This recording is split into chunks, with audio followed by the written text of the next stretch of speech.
everyone, welcome to our second episode of Flight Risk. Thanks for tuning in as always. Today, I have myself as well as, of course, our co-host Sebastian on with us. And what we're going to be discussing today is just diving deeper into the background of who we are, what's our relationship with travel, in terms of background, where we currently are, where we want to go, and also why we're podcasting. I think that we have our first episode was really fun. I think we were able to cover a lot of different topics in a short amount of time. And I think in this episode, our main goal is to go a little bit deeper into who we are so that we can get to know you and you us, and continue to generate some more travel discourse. So with that being said, Sebastian, where are you at right now? Right now, that was a beautiful intro, by the way. I just wanted to Thank you to say that. I appreciate you, man. Fantastic, Gas me man. up. But yeah, so I'm in Valencia right now. Actually, I have my clothes all over the apartment, getting packed to head to Barcelona in the morning of a train at 9 a.m. So yeah, I was here for the Fallas Festival in Valencia, which Nice. was actually pretty wild. Kind of not what I expected, but at the same time, exactly what I expected. So it had its like wild moments, and then kind of more like, oh, I didn't know it was going to be like this type of moments. But yeah, so I'm just enjoying Spain essentially. So Fallas, essentially, do you know anything about it? I'm guessing I know nothing about it. Completely in the Okay. dark. Mhm. So in like Valencia, back in olden times when spring was coming around, I guess people for some reason had a tradition of burning furniture in the streets. Wow. So the modern rendition of that is they have these art installations that are put up, and I think the whole celebration is it's like 2-3 weeks. I was only here for like 3 or 4 days of it, and just like the tail end of it.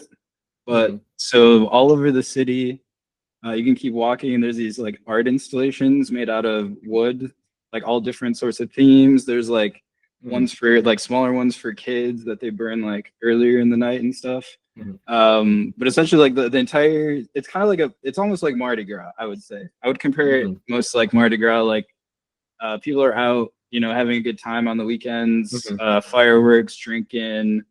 Eating food, getting together with friends. It's kind of it was so loud the first like 3 days I was here. Like I was actually shocked. I got some sleep, but no, yeah, but it's essentially just a massive party for the city. And then Wednesday night, which I guess is like St. Joseph's Day, or it's like actually Father's Day here in Spain as well.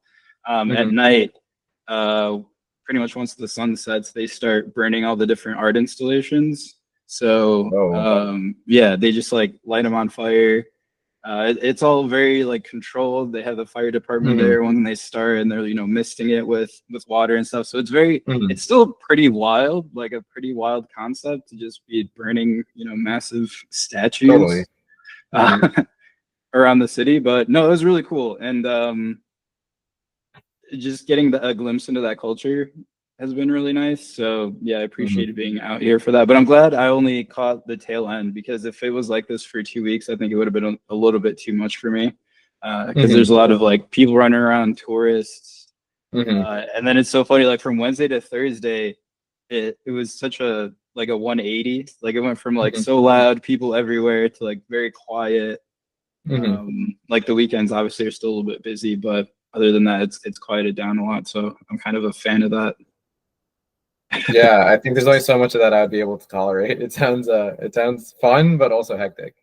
Yeah, it's very like just a lot of stimulation around all the time, which my brain gets tired after a while. So same. Are you an introvert?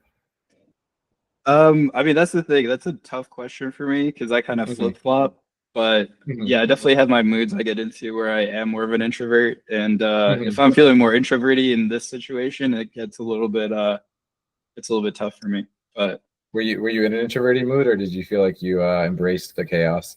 I kind of was like the first 2 days, and then the Wednesday night when all the statues were getting burned down, I was like, I just have to go out there and like run around a bunch. And awesome. Yeah, it was cool. I didn't really meet too many people, unfortunately, but I think Barcelona is going to be my more of the social outings type of city where I'll meet people. There's even a digital nomad group there that I already found. So looking forward to that because yeah, Sevilla and Valencia have not been super kind to me on the Mhm. social side, I guess, but Mhm.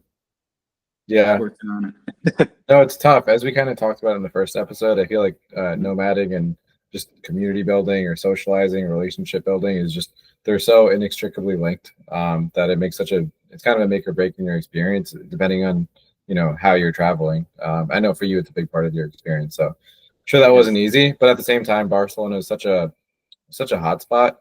I feel like it's going to be such a melting pot. You're going to be able to find so many people of so many different backgrounds that I'm sure there's Yeah. going to be at least a few people that you're going to be able to really connect with. Yeah, that's what I'm hoping for. I think it'll be unlikely that I wouldn't. It's probably going to be the most international city, I think, in Spain. Mhm. So, Yeah. yeah, a lot of people that are like entrepreneurs and nomads like to stay there, longer Mhm. term. So, yeah, I think it'll be good. Awesome. I'm really Yeah. curious to hear about your experiences there because I'm going to be there this summer for at least a little bit. So Ooh. any advice that I know, so any advice you can share, I would really I would appreciate and I'd probably benefit from Yeah. that. And I hear that Mallorca, is it called Mallorca? Another Yeah, city in Palma de Spain. Mallorca. Yeah. Right. Have you been there before? I have not. But you have essentially like actually closest Mm-hmm. to Valencia, you have Ibiza. Mm-hmm.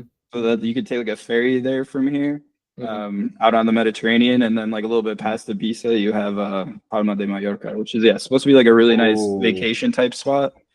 I think nice. Ibiza is more like the party city, and Yeah, then yeah. Mallorca is like the beach vacation, Mm-hmm. um, that type of thing. I'd love to go. Maybe I'll try to hit it on my way out of here. We'll see Mm-hmm. though. Okay, We'll well, right see. now you're giving me ideas. You're rounding out my trip right now. I could do a little Barcelona to Ibiza Yeah, to Palma de 100%. Mallorca, little like a Yeah. little recovery, before the next place. I love that. Okay, also I had a question. So for Mhm. Fayez Festival, why were they burning furniture in the streets back in the day? I don't know. I guess it just stemmed from a belief that it would bring like good luck in the Oh, spring. It was kind of like just a way to like like spring cleaning almost in a way. Like I'm yeah, sure they were burning like furniture that maybe to an that extreme. broke. Yeah, but Okay. maybe like oh that broke that chair's broken. Like throw it in the street, Mhm. set it on fire. I mean, it's a That's wild wild. concept, but I'm into the whole idea of like these art installations, because Mhm. just like these people put so much work and they're so detailed. Mhm. And I'll try to put up some photos maybe when I'm editing of some of the ones that I saw and just just Mhm.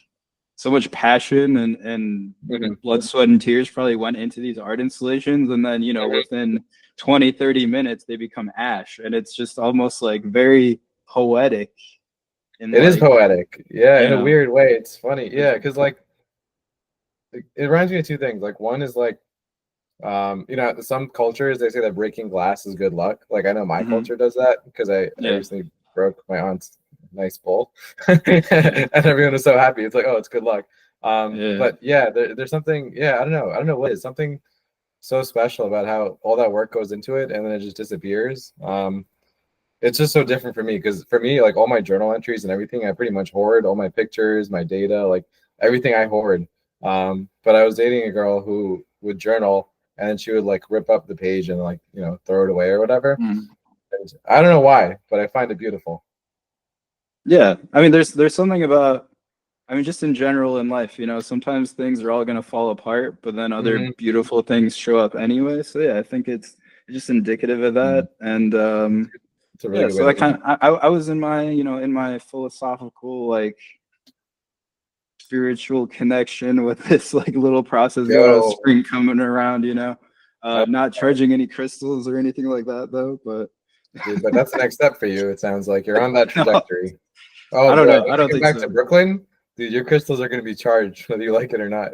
No, man, my crystals Whether stay at zero, dude. whether it's consensual or not, dude, those crystals are coming for your ass.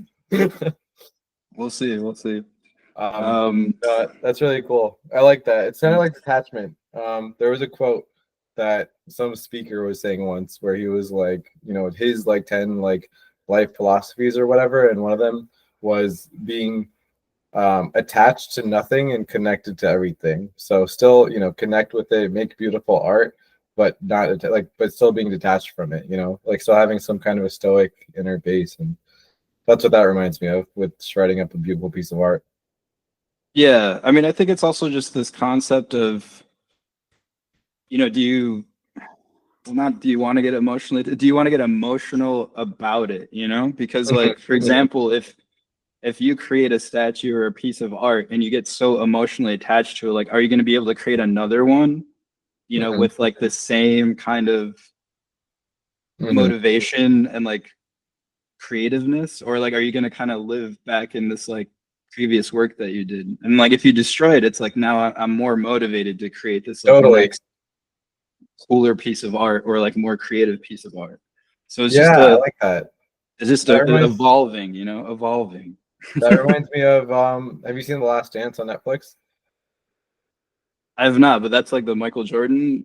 Yeah, yeah. So Yeah, yeah, there's a quote because Phil Jackson was his coach, yeah, and Phil Jackson was coach of the Lakers for a long time. I think this is when he said it, but he said that you're only successful at the time you perform a successful act.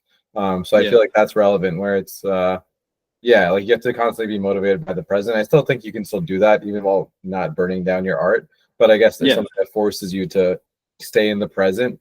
Um, and yeah, and then yeah, when you're that motivated, I think the other part of it is just enjoying the experience of creating art, kind of like how we talked about it before this podcast. Like I think podcasting is a form of art. I mean, we're creating something and putting it out into the world, and Yeah.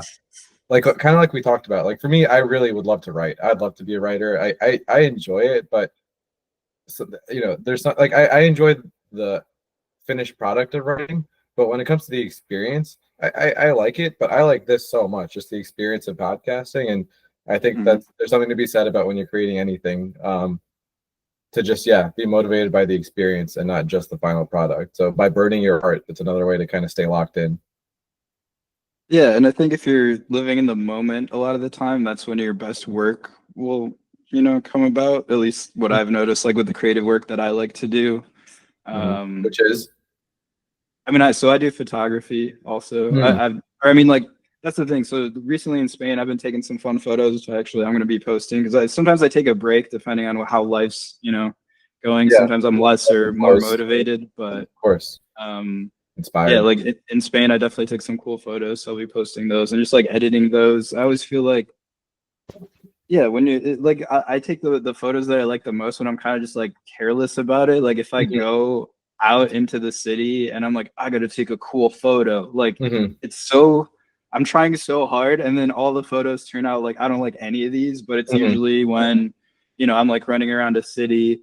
I happen to have my camera and I like pull it out. I'm just kind of relaxed. I'm like not even putting any pressure Mhm. on myself to take a cool photo. I take like something that just like, oh, I'm like, that's so awesome. Like even during FIAS, Mhm. I took my camera and at one point at the end of the night, um, one of the statues had burned down and there was just like a little burning like rubble in the Mhm. street. And I caught this couple that was kind of like standing by it talking, like almost like a by a campfire type of vibe.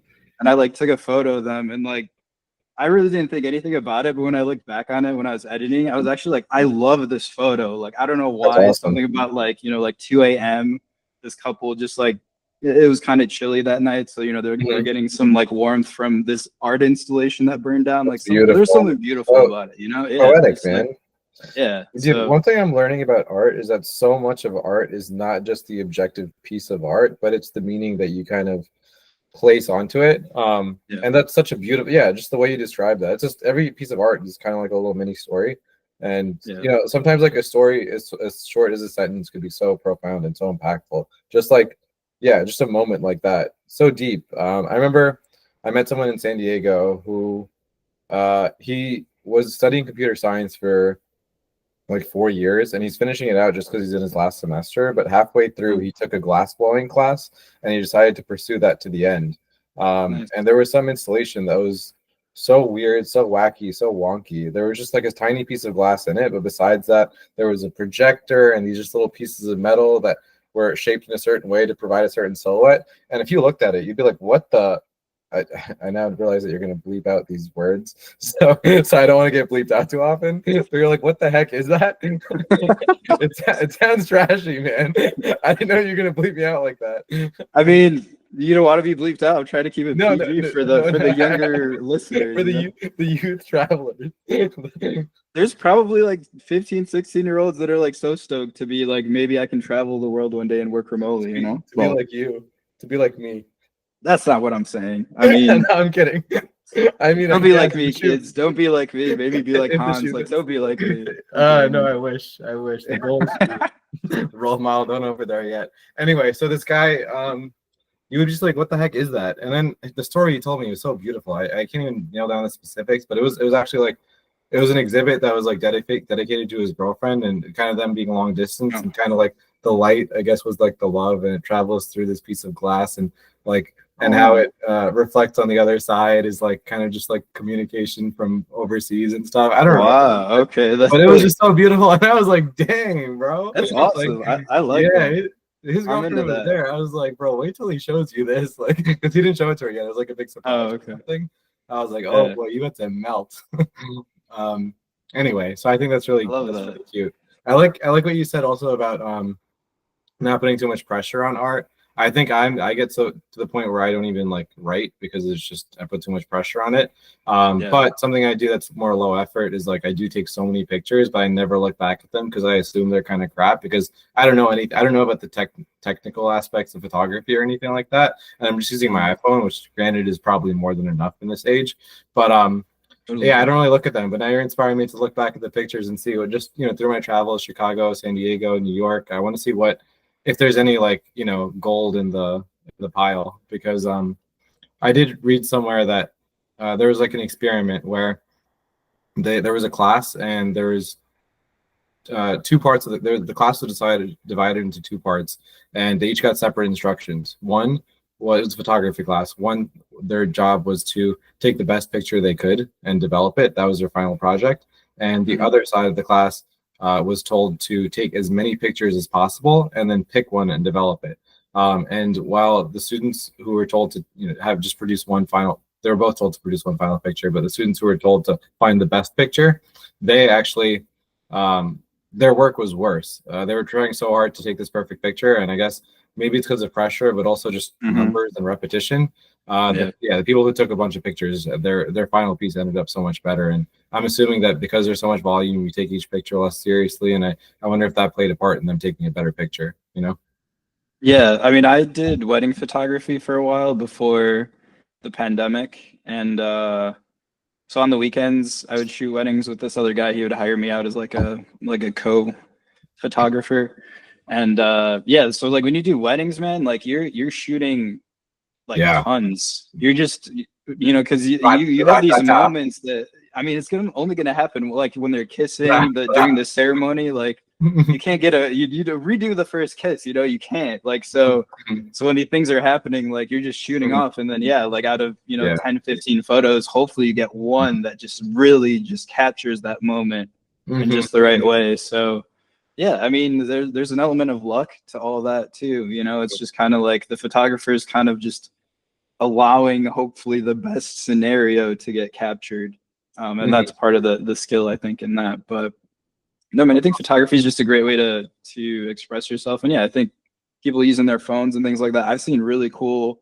photography work from people just shooting on iPhones, and even the same thing with like videos and people making, Mhm. look at I mean, I don't go on TikTok, but I've seen Mhm. TikTok videos that are like really well done, edited, all done on phones. And yeah, Make so sure you you can get disclose that. I'm not a TikToker, but no. no. I mean, I've Mhm. never actually downloaded the app, but I mean, I've Oh, I've okay. just like come across them because they're posted all over like Instagram. Like you'll see the Mhm. TikTok logo and all that on the videos. Yeah. So Mhm. that's how I'll see them. But yeah. So yeah, I No, mean, it's you should interesting. totally pursue that. I think you should like, yeah, get creative, man. If you're doing Dude, travels, you should be capturing this stuff. no, exactly. I feel like especially as I travel internationally, I feel like yeah, because I feel like my travel is going to change a lot for my next trip in Europe, Mhm. where it's going to be more recreational, more about the place, more about the like. Right now, I feel like domestically, it's been more kind of comfortable, more just living life in a different city, Mhm. and less about like pure exploration. Like obviously, there's been beautiful stuff in San Diego and really fun, just culturally rooted stuff in Chicago that I've seen, but I think as I go to a place that's known for its beauty, its architecture, Europe and stuff, I think that's where I'm going to be seeing. that's where I'm gonna be way more inspired to do that. I think that's when like Yeah, travel and photography is just so linked. Like you can't separate those two, you know. Um, 100%. Yeah. so I think it could be exciting. I think it's really cool that you have a nice archive of photos and explore that. Yeah, I mean, I usually don't It's awesome. share that many of them, but yeah, Hmm. every once in a while I get inspired and I'm like, hey, I really like this. I'm gonna post this, and then yeah, I like it though. That's awesome. No, and you're right. And also, there's still like there's the element of editing it, which is also really beautiful. I think like that's also Hmm. a part of the art, which is it's cool how dynamic and how multifaceted photography is as an art. No, it really is. It really is. So many different So styles and all that. So totally. All right, cool. So yeah, let me give you guys an update of where I'm at. I just moved to Brooklyn for a month and a half before I head to Europe. I got back from San Diego. On the way back from San Diego, I went to the Grand Canyon with uh, nice. yeah, with a friend from San Diego, and then I went to Phoenix because my old roommate from Brooklyn lives in Phoenix, so I got to finally see him out there, which was awesome. And then I came back to New York, and luckily I had a apartment that I found on Facebook like literally a week before I was coming here, and it worked out well. Knock on wood. Um, but that's a whole episode, you know, hunting for housing Yeah, during this nomadic life. But sure luckily is. it worked out for now, and yeah, and then I'm gonna go to Europe. So basically New York right now, and this is kind of what I want to be my home base, like I told you. So we'll get into that more, you know, different styles of travel. But I guess let's hit what we wanted to out of this episode, which is Sebastian. Tell me a little bit about, you know, tell us a little bit about who you are, your background. Just you know, aside from travel, just you know, who are you? Sure. So I am the child of Polish immigrants. My parents immigrated to the States in the late 80s. I was born in 90. So we kind of have that similarity of, immigrant parents. So yeah, I kind of grew up. I didn't know a word of English my first day of kindergarten. Uh, I think that's where a lot of my like social anxiety originally stems from now that I look back on Uh, all that. Yeah, definitely some trouble, but I mean, not necessarily in a bad way. But I mean, I remember even just like sitting during recess, everyone else was like running around, and I was sitting with like a book, like writing the American alphabet, trying to learn it. mhm, So like stuff like that, like kind of just like the whole, being self-sufficient thing that I think mhm, really. So like I feel like my life, the way it progressed, like has led me to this lifestyle because like I was mhm, always kind of like preparing for it in a way, if that makes sense. mhm, But I mean, yeah, other than that, I'm a big art fan, mhm. and in terms of work, my career for the most part was in the mortgage industry, and I recently actually just made a switch to a startup, and I'm working with crypto now, Nice. which is a whole nother thing. Uh, but it's actually been a great change. I mean, say what you will about it. I know there's a lot of like negative talk about crypto and all that space, but I think Mhm, it's going to be huge in the future. And just honestly, for me, like switching to an industry that I actually do have some passion about has been really eye opening too. So I think, after 12 years working in mortgages, it was time. It was time for a switch. So I'm mhm, actually happy with that. Um, what else can I dive into here? But yeah, so I grew up in the suburbs of Chicago. mhm, I pretty much lived in Illinois until I was 29 years old. mhm, Yeah, 29. I did a lot of traveling like in my 20s, but it was very much, just like a week here, 2 weeks here. And it wasn't until I left Chicago that I started living in other places for like a month plus at a time. mhm, So the real like nomading life has only been in like the last 4.5 years. mhm. But yeah, I think like so it's so funny looking back on my traveling back in my 20s, and I'm sure we're gonna kind of build into this a little bit later in the episode. But yeah, my outlook on travel is just like a totally different thing now. Um, I would travel, kind of do a lot of the touristy stuff for the longest time, because I would go to Japan for 2 weeks, kind of do like the typical tour that people do, like, Tokyo, Osaka, Kobe, Yeah. Kyoto. kind of go to the typical touristy stuff, and then kind of go everywhere. And yeah, just a lot of the times, going to see the whatever sightseeing stuff, everyone usually does. And Hmm. I mean, as riveting as that is, and as much fun as that is, I think over time, like I've really, especially in the last year, the touristy stuff I just don't look forward to anymore. Hmm. I know that a lot of it's still worth my time, so I try to, make the time for the things that really seem interesting and hopefully give me some glimpse of like historical significance or cultural significance. But Hmm. like my big thing with traveling now is really about meeting people, understanding the culture, seeing how they function, how, the day-to-day life is somewhere. That's really what fascinates me. And I think that when I first started traveling, like it wasn't like obviously I wanted to meet people as I traveled, but actually most of the time I had like a girlfriend or a friend that I was traveling with. So Hmm. we rarely even interacted with people outside like our Yeah. group.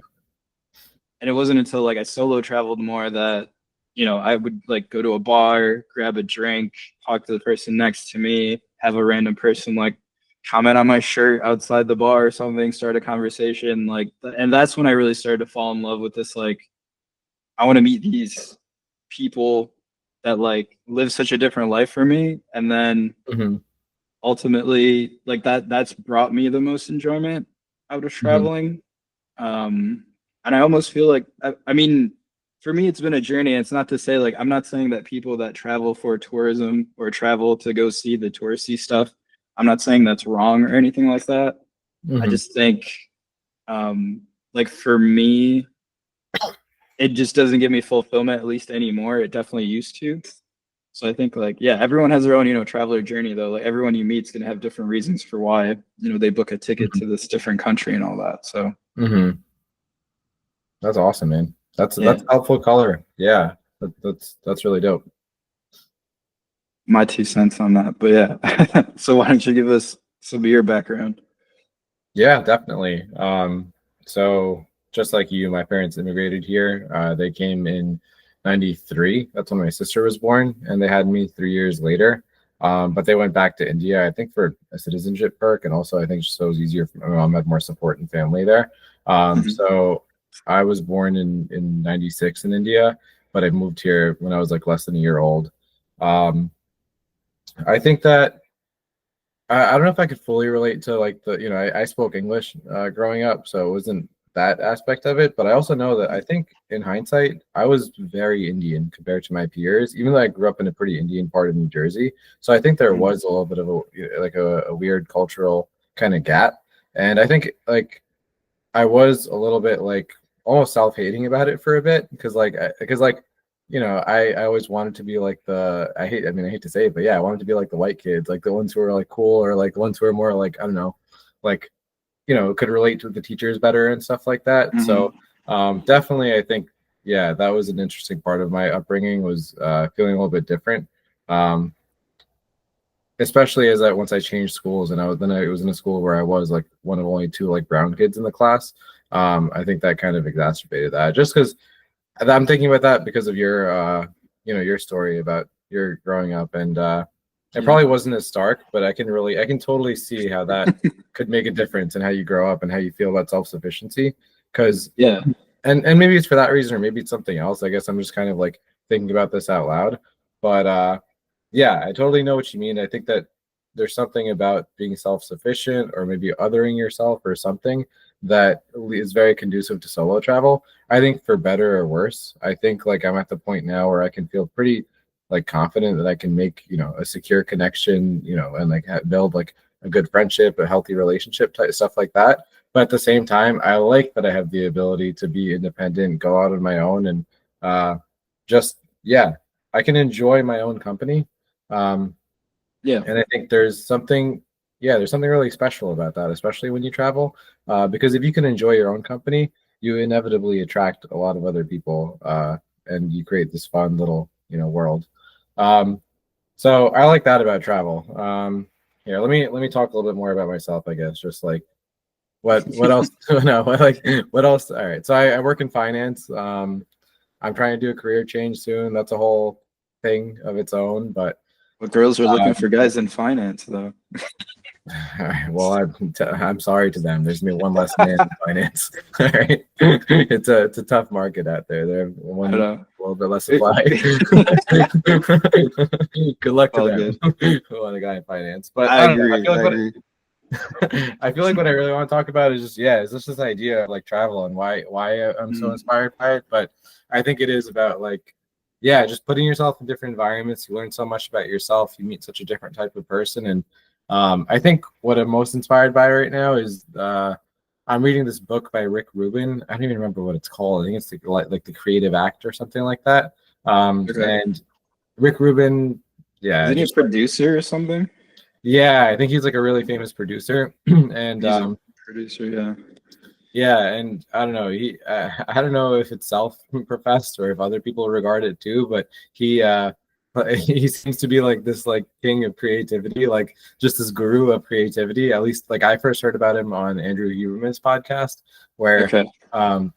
where he was interviewing him, and I just know that Andrew Huberman had so much respect for him as an artist. So obviously I also now have so much respect for him as an artist. No, I'm kidding. But yeah, no, I mean, it just seemed like a lot of what he said really resonated. And anyway, point of the matter is that I'm reading his book right now, and he talks about life being a creative act. And I agree with that so much. Like everything we do, how we spend our time, who we spend it with, all that stuff. It's like intentional, it's creative, it's fueled by inspiration. And I think that the more like content that we give ourselves in terms of experiencing different things, different people, different cities, environments, the more that we know in order to create a life that resonates and feels harmonious for ourselves. And that's why I really like to travel. I just feel like you get so much inspiration. Yeah. 100%. And actually, if I'm not wrong, I think I remember hearing a story about Rick Rubin because I think he produced System of a Down's one album, Hmm. whichever album had Chop Suey on it. And I think the story was that like they were writing Chop Suey and they didn't have a chorus.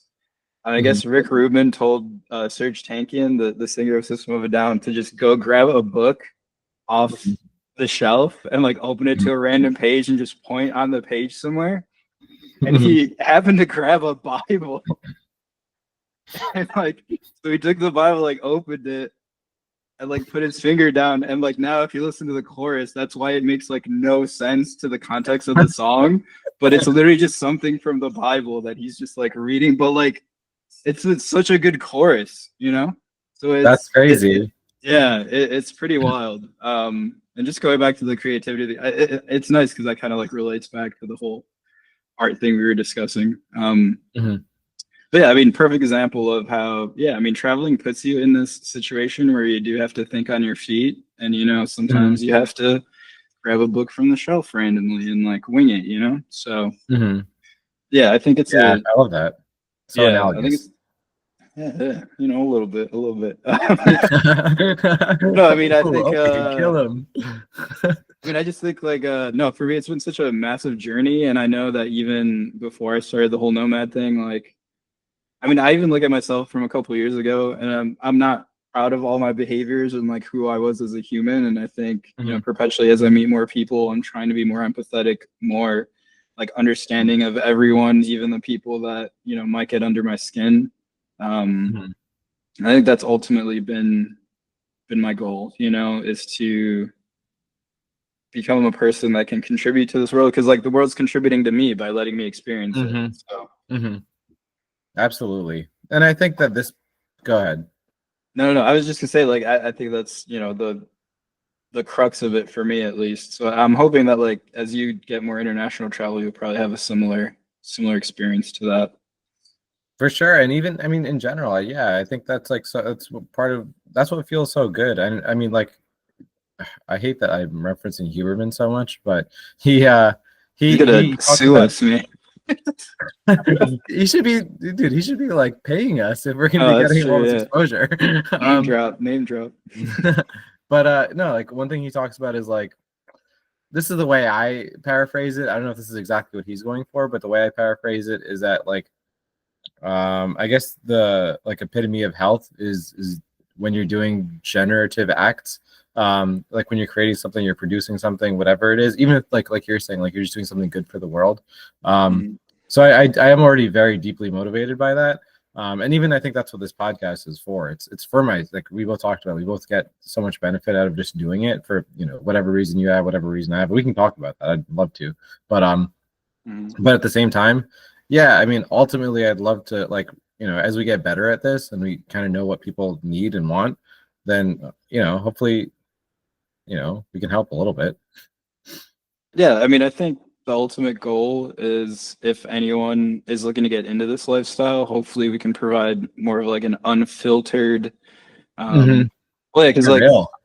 yeah. But also, I just wanted to say, so kind of like just to set the stage a bit more. So like, you're pretty new to the digital nomad lifestyle, Yes, right? thank Like you you've done for, like, yeah. yeah.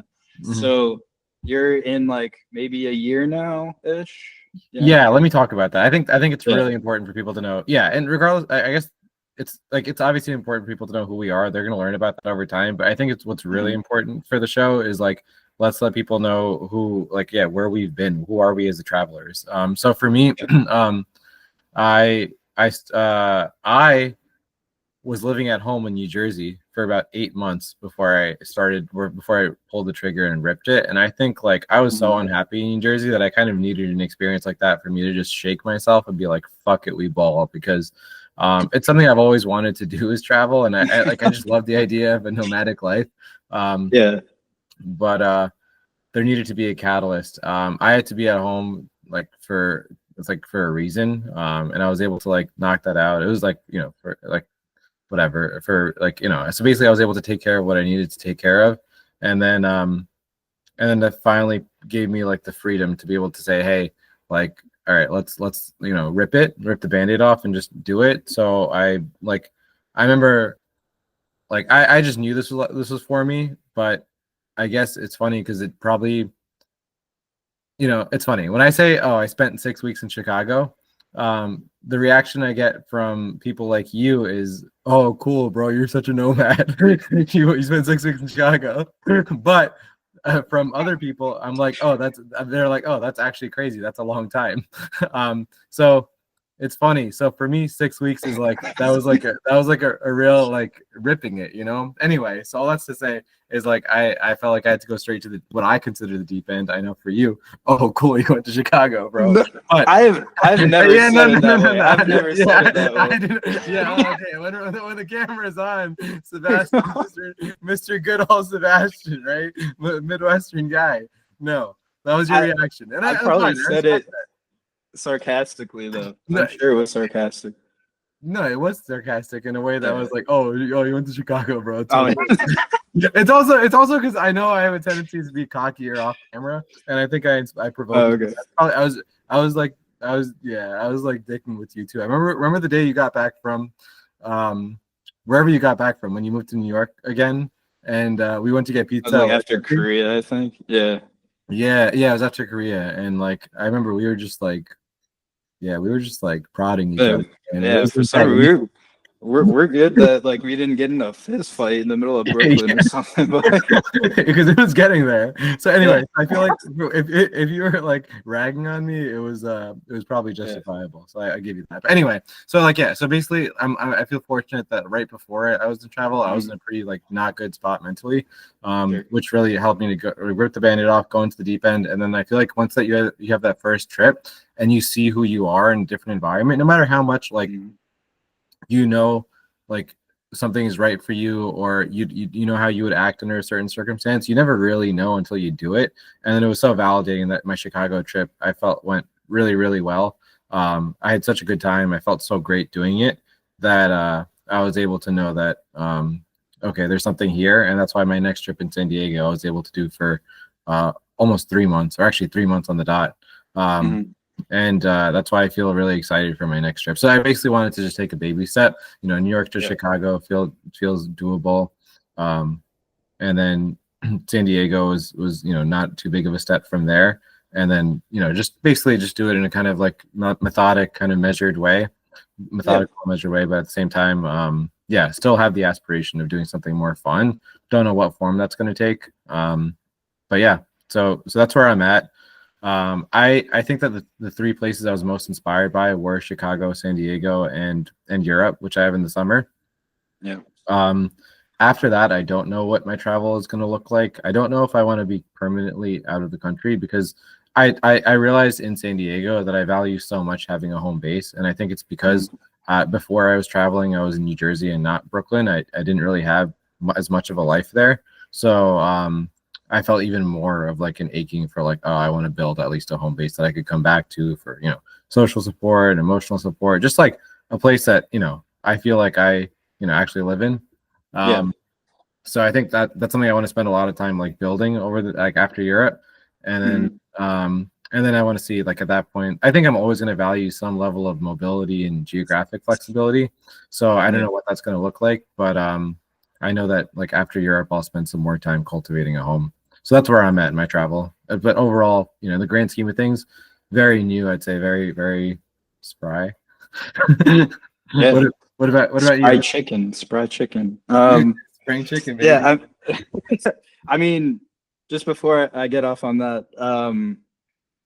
I do want to say that I think it's great, no matter how much you're nomading, whether it's 2 weeks, 3 days, whatever. I give you that validation of Wow. like, Oh my God. I'm proud of On you. I'm camera happy too. for you. Yeah. Oh Wow, no, that is 100%. beautiful. The Yeah, yeah. support, man. Oh man. Oh, of course. I mean, yeah, I think it's gonna be good for you. I think you're gonna learn a lot. I think you're gonna grow a lot as a human. So I look forward to seeing that. Um, Thanks, man. but yeah, but my side though, actually, like speaking about that, I've been traveling pretty much nonstop for like 4.5 years now, and I'm Mhm. super jaded by this lifestyle, you could say. Mm. But I'm I don't want glad to be you're like, telling me about this. I feel like this is so important because we talk about it so much off camera, and I feel like, yeah, like we need is the this people, listeners important? need the context. It is important. Yeah. I mean, I Mhm. think it's so like I don't want to sound ungrateful or that Totally. like obviously what I've gotten to do is such a privilege and I'm so blessed to be able to do all this. Mhm. But I think, just like, if you get married, if you have kids, if you do a career change, for example, like all these decisions or lifestyle choices that you make, you don't really like you can kind of imagine what it's going to be like, Mhm. but you're never really going to know until you actually like pull the trigger and do it, right? Like Yes. that's you once, and unfortunately like these situations a lot of the times like you can't roll back the clock on these things. Mhm. So Mhm. it's like once you're in it, you Totally. have to make the best of it, and then you can either pivot and like make changes from there. But Mhm. I think for me, like I wouldn't change anything, but for sure, Mhm. like right now, I'm getting to that point in my life where, yeah, like like I go to these touristy things and I'm just like miserable, to be honest with you. And that sucks because if I go to like an amazing palace in Spain somewhere and I'm doing walking around like these beautiful environments, but I'm just like pissy most of the time because like all these tourists are bumping into me and stuff like it's just like it's a weird mindset to be in. And like I've Mhm. definitely like even in Sevilla, I went to the Alcazar, which is this like beautiful palace that's in the city, like one of the main tourist attractions there. And I'm like, I have to see it. But I went and I like scooted through super fast, kind of like went around people, took some photos real quick and got out of there. I was like, this is beautiful, but I'm just not feeling it. Like it's Mhm. not bringing me joy. It's not, Mhm. bringing me fulfillment. And I think that's fine. Mhm. I got what I needed to out of it and then kind of moved on, which is kind of why I'm excited for Barcelona though, because like now that I nomad, I like to sometimes choose places I've never been to kind of Mhm. like challenge myself to be like, how am I gonna navigate this? Like Barcelona, I've been to before.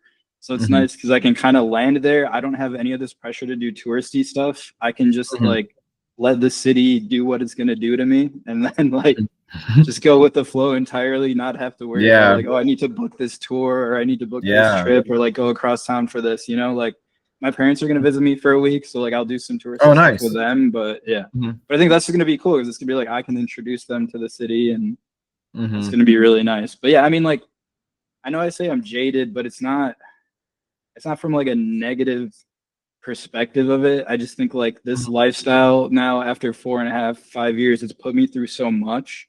Mhm. And I've been through this in like very happy times of my life. I've been through this in like very difficult times of my life. Mm-hmm. And yeah, so I mean, like I think over time you start to wonder like if this is sustainable longer term.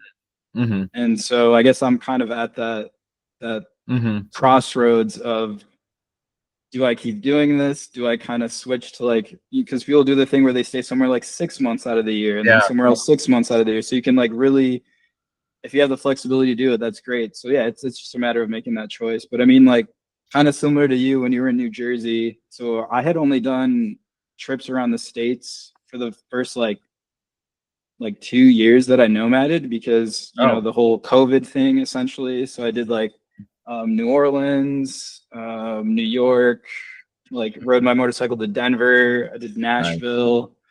So Mm-hmm. yeah, I did a lot of stuff in the States, and then I was actually like kind of had a similar situation where my first like real, well, I did Portugal for a month, which was Mm-hmm. actually like during almost still during the pandemic. So that was kind of like a Wow. bad idea actually. Mm-hmm. So then I got kind of like nervous about doing international travel again because I would hate to get like stuck somewhere Mm-hmm. because of restrictions and all that. But then once that was kind of over with, I guess you could say, for the most part. Mm-hmm. Like I had a situation where I had a breakup, and then so I had wanted to do like Japan for the longest time. It was really up there, but I would have to work at night Mm-hmm. to nomad there, and so for me Mm-hmm. that was kind of that seems like a big challenge as someone that's never Yeah. done that. So Mm-hmm. I was like really nervous about like, should I pull the trigger on this? Should I try it? Will it be worth it? And then Mm-hmm. kind of part of the fact that I was like in a relationship and it would have been long distance for like any international trips that I did was also tough. So like once the relationship fell apart, like I remember it was literally maybe like 2 or 3 days after. I was living in New Orleans at the time, and it was like 7 in the morning, and I was just like in the apartment, just like in the living room, laying on the floor. I had like Alkaline Trio on, which, if you know, a very good punk band, but they're kind of like depressed, like breakup music.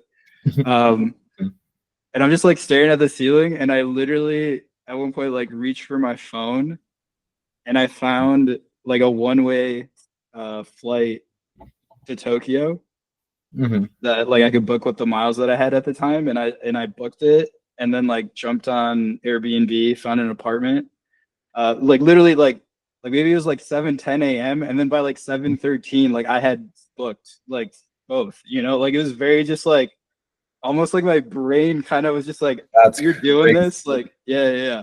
I just like grabbed my phone, did it, and then like by like 7:15 I texted my mom, and I was like, in 2 weeks like I'm going to Japan, I have a one-way flight, and she was like, are you sure it's like a good idea? Because I mean, she knew that I was kind of like in a weird headspace at the Yeah. time. And I was like, I have no idea if this is a good idea. Like, this might be Mm-hmm. terrible, actually, Mm-hmm. because I'm gonna be by myself in a country where I don't really have any friends, and I'm in like a rough place mentally. But Mm-hmm. I'm still like, I'm doing it anyway. And she's like, I support you. Like, thankfully, my parents have always been really supportive of all this. So, shout out to them. I don't know if they're ever gonna watch my podcast, but but no, Well. yeah, I mean, hopefully, yeah. But no, I mean, like they were so supportive, so obviously, like that kind of helped me feel a bit more confident in the choice. But Mm-hmm. yeah, and that trip, I mean, ended up being life changing, 100%. Really. So yeah, I mean, I had some hiccups during the trip, of course, but I think as an overall outing, like I Mm-hmm. did the 2.5 months in Japan and then added a month in Korea because I still didn't have a flight home as the Japan trip was Mm-hmm. wrapping up. So, yeah, like the people that I met, a lot of the memories I made, the adventures I went on, like I did not sleep well or much, Mm-hmm. but like for sure, like even when I'm 80 and or like on my deathbed, I'm gonna look back on those times as like that was absolutely bonkers. And Mm-hmm. sometimes I actually have like imposter syndrome about it because I think about like, wait, I did that? Like all these Yeah. things I actually did. Because sometimes it feels like it was almost like a fever dream. Mm-hmm. Like I fell asleep one night and then like made up this trip in my head and then like woke up the next day. But like, yeah, I don't know. It's very weird. It's almost like, yeah, I'm like, I'm not sure if that was reality or not, but also like the lack of sleep probably contributed to that a lot. Because because I was sleeping like Dude, maybe 3 or 4 hours a day max. holy So, shit, man. yeah. Like it's so funny because like when you talk about it, it's like my first thought is like, holy shit, I could never do that. Just that level of spontaneity. But then Yeah. at the same time, just as much as you make me say that, like when you talk about it and you're like, yeah, like when I'm 80 and stuff, looking back at it, like right now, like all the problems that that like people like it's easy to use as a limiting belief, like, oh, I can't do this because of X, Y, and Z. When you really zoom out and you think about how you are at 80, you're gonna be like if I were to like be 80 years old right now, looking back at me right now, what real like issues or limiting factors do I really have? Like I could totally Yeah. spend a few months fucking around doing whatever, and in the grand scheme of things, be fine. But it's so hard to like see that in the moment. So like, props to you for like. I just think that takes an insane amount of courage to just book a trip like that. Yeah. I mean, I even remember when the plane took off from O'Hare. I literally felt like my entire like lungs and like upper body like dropped into like my torso Mm. at one point. Like I literally feel like this anxiety that was almost like compressing my like organs down in my body almost in a way, because I was just like, I don't know, because I had so much anxiety, just like, because when you go through a breakup, you always have this like question of like, what's the future? What's next for Yeah, me? You're questioning it. You're questioning like who you even are as a human. absolutely. And then on top of that, like I had been to Japan before, but like now that I'm gonna be actually trying to like live there for an extended period of time, like that gets a lot more scary because like my Japanese, I know a little bit, but I'd Mhm. still be fending for myself. But again, like yeah, it goes back to kind of what we were talking about earlier with like independence and being Mhm. self-sufficient. I'm really proud of myself that like in certain situations I have been able to take care of myself where like when you're traveling alone and you get sick. I actually had a situation in Japan with like their version of bed bugs, which is a pretty wild story. I don't know if I ever told you that one in I think you, person. Maybe I did. I think you did, Okay. yeah. But Yeah. we could rehash it at some point on the Some podcast. point, yeah. That I mean that situation was terrible, but Mhm. yeah, you pull through. Mhm. My mom didn't raise a bitch, so it's all I ain't raised no good. bitch. Shout out I to mean, Mama Z. yeah, I mean, I can be. It's all good, but everyone has the different facets to themselves. But no, I mean, yeah, just learning to navigate that, and honestly, like that's the thing. Like trips like that, if you ever do a trip like that, like your confidence is going to be through the roof after you finish Yeah. it, because you Oh feel like man, I made it through this. Like I think the average person probably would have crumbled at some point, but like yeah. Mhm. I kept it together. I made it. And yeah, it's the Totally. experience of a lifetime, which like I said, this lifestyle, it's not easy. It's not always fun. Actually, probably the majority of the time, it's not even fun. Mhm. But the like amazing memories that you make and the fun parts that do happen will Mhm. totally outweigh, I think, by a large margin. So yeah, that's exactly that can segue into exactly why I want a podcast and kind of put this other twist on the narrative, because I feel like there's so much out there talking about the digital nomads, like, oh, work on the beach and Mhm. have a beach vacation as a lifestyle. Like, I mean, no one wants to work at the beach, man. Like, you can't see your computer screen because of glare. You don't want freaking sand on in your pants or like whatever, or on your computer. Like, you know what I'm saying? Like, like a lot of these stuffs, a lot of these things that people say like make no sense. Mhm. For like a long-term digital nomad type of thing. Like maybe work at the beach for an hour or something. I don't know. Mhm. Mhm. Um, so yeah, I mean, but there's still like so much fun to be had just living in a normal apartment by yourself or at a hostel, whatever you choose. Like there's so many options, and yeah, that's the thing. Like being a nomad is kind of like a Lego set, you can kind of build whatever you want out of it. And I think just giving your perspective and my perspective to people, hopefully will let them kind of nudge them in the direction they want to go with it if they're really, trying to commit to it.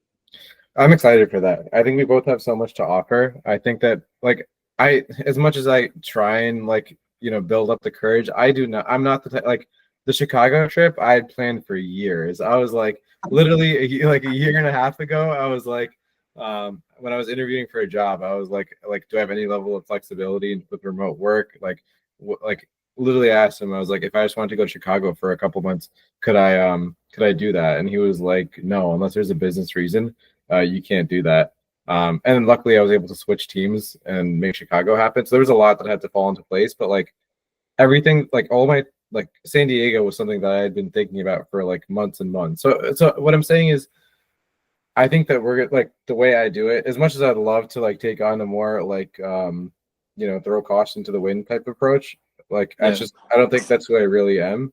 And I think that there's gonna be a lot of people that relate to that, but also a lot of people that relate to your style. And I think that and also I'll be influenced by your style and you might be influenced by my style a little bit. And it's gonna be pretty cool to bring everything together and offer just just like I think especially with the two of us, just two very different approaches I think to traveling, and I think it's going to be really fun to just talk about it and for people to hear both sides and kind of choose their adventure when it comes to traveling. There's like we talked about before the podcast. There's so many ways to do it, and it's fun. So many ways. Yeah. I mean, it's just a beautiful thing. And I'm not a perfect person or a perfect nomad by any means. And, I'm trying to traverse Mm-hmm. that adventure myself. And I'm sure you're doing that too. And, Absolutely. any community that we can build with that, any other people that live the lifestyle, Yeah. I'd love to hear from them, like, and have discussions. Like, I hope that eventually we can even have people kind of chiming in for questions and stuff on the podcast, or even maybe have some guests on. Let some nomad. I'd love to. So cool. One of my best friends sorry, go ahead. No, I'm just saying, like, I think that would be really cool. I have a couple friends that I can already think of that like would be really cool to like contributing. So yeah, it could be fun.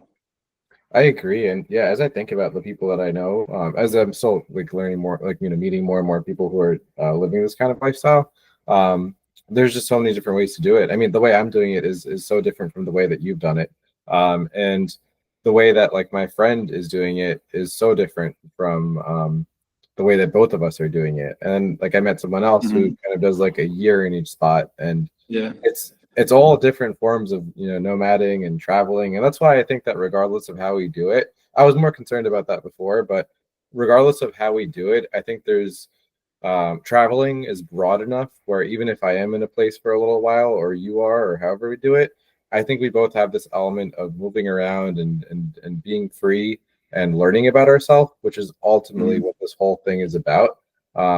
Which is why I think we're always going to have something to contribute if we want to this topic, because travel is not just about travel.